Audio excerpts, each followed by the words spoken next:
All right, clipping planes. Just waiting on this to start responding here. How many versions of Rhinos do we have up? Okay, there we go. Don't open file. It's trying to open up the same file twice. Okay, I got too impatient. That happens sometimes.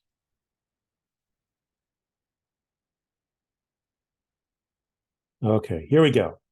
So this probably looks familiar. In fact, I'm getting kind of sick of looking at this.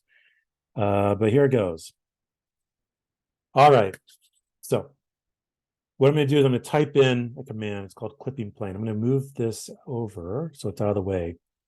Right. And I'm going to be looking at the material properties as well, these sort of properties tab here. I'm going to make sure that's open. All right. Type in clipping plane. And I'm in top view currently is my active view. And I'm just going to go ahead and draw an XY sort of plane here. Wherever that went. I don't actually see the darn plane. Where'd it go? Yeah, something's not showing up here, which is odd.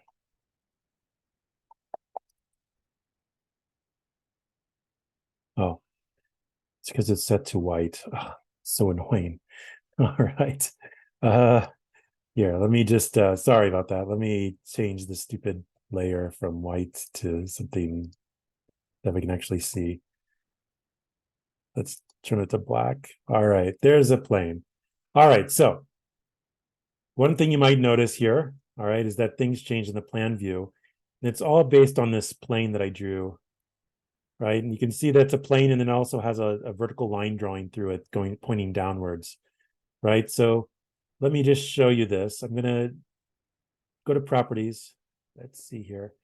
And now instead of just having the typical properties, I also have a clipping plane property. So I can flip the direction of the clipping plane. I can also say view the clipped and in which viewport. So I'm going to say turn it on in perspective. Now here's where you can actually see what's going on here. I have the plane selected and I'm just going to use the gumball and move it up and down. You can see that it's quite literally cutting a section. And it's keeping the part where the plane is pointed at and removing everything above, right? So this is me like starting to draw or be able to extract a floor plan, let's say the first floor, right? And it works the same way in sections. So if I flip this upwards,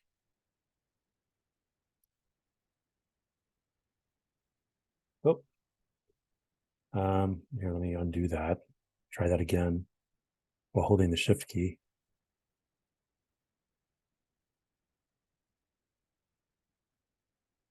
Okay. I'm holding on the shift key. Why is it? That's so annoying. All right. Oh, it's because I have ortho on, so I don't need to hold the shift key down. When ortho is on, shift key releases ortho. When ortho is off, shift key engages ortho. Okay, that makes my brain hurt thinking about it. But okay, so it's the same thing here, right? So if I was to sort of take slices through this thing to cut it open and see inside, right? So this is a nice way to do a section perspective, right? So a building section is usually, and plans are usually an orthographic drawing that's measured, right? But there are sort of examples of section perspective and plan perspective or plan axon even, where you can sort of give it some three-dimensional aspects and sort of see inside at the same time. But it's also a cutaway. It's also a section. There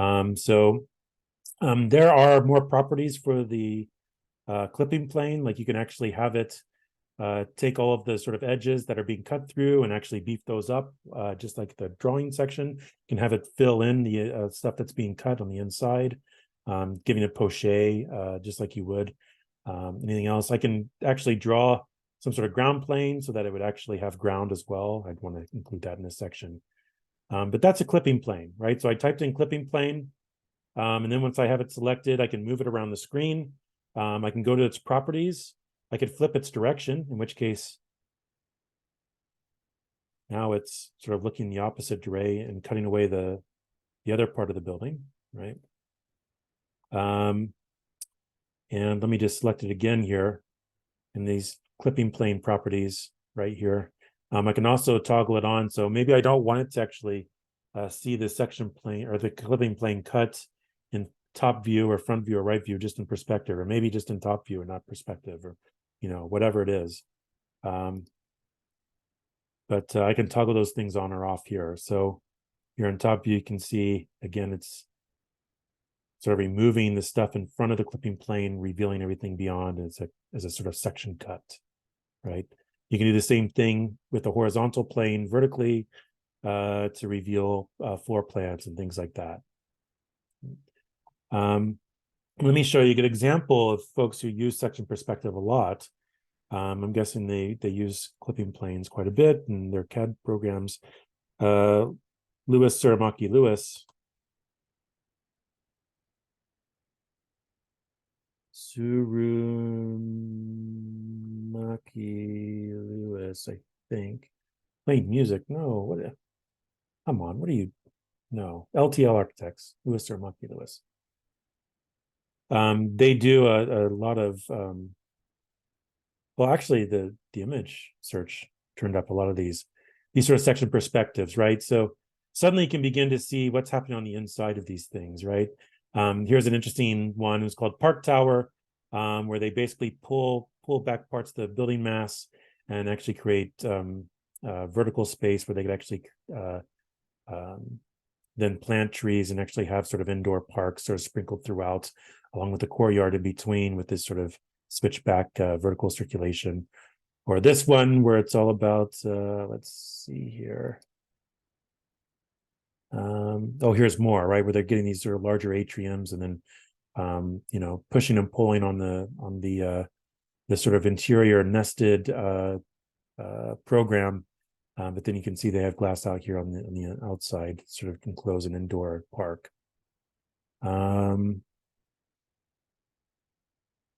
Or this one where they're showing the relationship between sort of stacked infrastructure, things underground, things on top of the ground pulled up, and sort of how things relate to the street, right? So you can go through their website if you're interested in this sort of section perspective, these sort of really dynamic perspectives where you can start to show depth as well as the sort of section cut relationships that we typically have.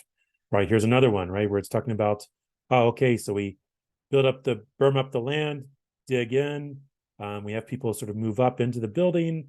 The building skin wraps along the north side over the top to enclose an outdoor space, then is a second skin, is a screen over glass, and then turns the corner, becomes canopy, over, and even extends out over the street, right? And so it sort of pulls people in and then up, and start to see relationships, spatial relationships between lobby and this mezzanine that overlooks, but actually becomes a stairscape that can actually become a performance space that's nested inside. And you can start to see all these relationships between volume changes, right?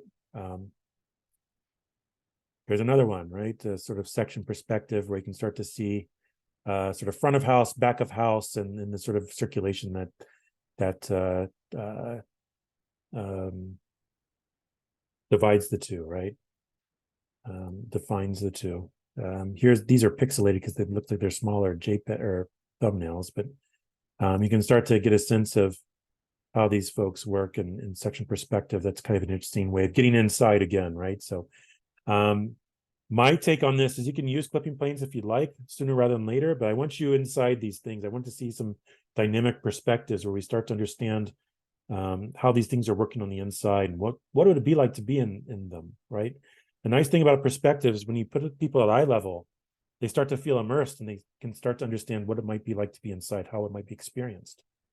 So that's what's really useful. And you can always go in perspective and then start to push and pull from there too, right? You can always start to design in perspective, which was always hard to do back before we had virtual tools. So anyway, thought I would show that really quickly. And then I can upload this, get this uploaded to YouTube right away, and I can post this on and embed it in Canvas for you guys. Yeah, does that help a little bit? Yeah, that's So it. jump of the gun there, Examples are but cool. you know, feel free to experiment. I mean, like if you were like, I looked at your video and then I Googled it, and you know, I started playing around with this and look what I did, and I'd be like, that's pretty cool. Let's talk about this section perspective you have, right? So, and of course, when you're cutting a section, it's always about like cutting it in the most interesting place where you're showing the most stuff, right? You know, some of these relationships like between the inside and outs, or you know, how I get compressed when I walk in and then released, right, in this large space. Or how things are situated, you know, small spaces around a large space, central space. Or how I open things up at the bottom between an indoor space and that outdoor space, or how it addresses the street and hangs over and even cantilevers out over the street, or you know, however you want to do things, right? So sections can be really nice drawings, you know, in a way that plans are useful, but maybe not expressive when it comes to the sort of volumes on the inside, right? So, and with the museum, you can go crazy with the sort of types of volumes you have on the inside, right? It's not like an office space where it's like, let's figure out how many desks we can put in here. and we want to minimize glare and all that kind of stuff. But with museums, you can actually, especially museum dealing with light, you can actually exploit light to your advantage, I think. So anyway, we don't even have a program yet, right? So, you know, my take on this is that we will have some sort of boilerplate program soon. But what I'm the sequence is the program, honestly, right? So that's how most people experience this, unless they need to stop at the restroom really quickly or something, you know. So that's the story you want to tell through program. Okay.